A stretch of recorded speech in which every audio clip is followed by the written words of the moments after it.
Regards pala dun kay, mandar na ba to? Regards dun kay Aramco, yung sabi ko, bit-bit ko pa lang yung picture namin, nakasandal lang yan dito sa lap ko, kay Linda Orsing, maliit na bata, yung kay Aramco, parenta, masyado ko natutroma.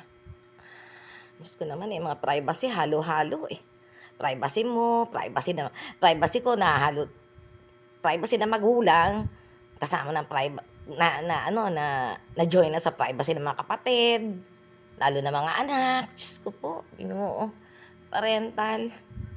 And dito na tayo sa application niya. Si Ate Jonah, singer doon niya. Ayan, talaga si Ate Jonah. Napaka-level din talaga sa cover photo ni Madam Jing Hernandez.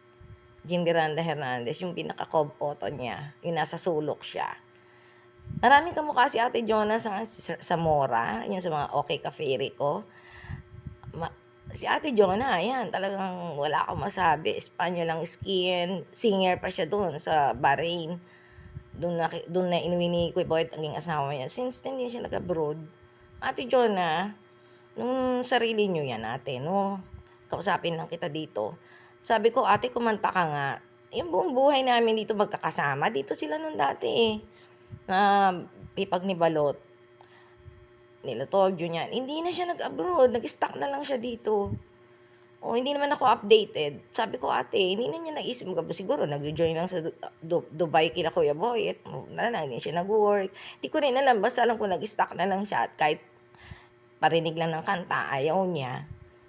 Singer daw siya. At napakaganda. Parang may picture pa akong parang mala Gigi Delana sa mga stage. Sa mga out of country, like sa Bahrain. Si Rowena, ang tanggap niya doon, waitress.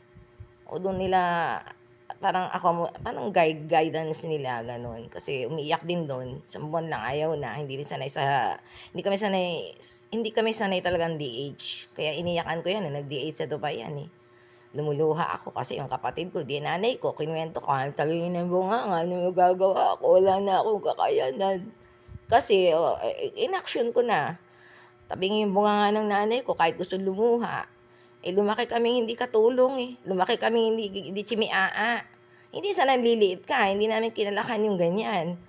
Kaya sabi ko dun sa Dubai ako, bakit ka nag-DH? Pinasok ka ng opisina, magtiyaga ka lang. Ayaw niya, talagang intact yung utak niya, sarado. DH lang. And then, ando na siya, umuwi sa Bahrain muna, balik tayo sa Bahrain. Ayaw niya kasi waitress siya dun naghuhugas ng mga pinggan din, ganun. Ginabayan nila Kuya Boy at tinitignan ko yung time. Ginabayan nila Kuya Boy at Ate Jonah. Umuwi na ng Pinas. Wala naman siyang pamilya, hindi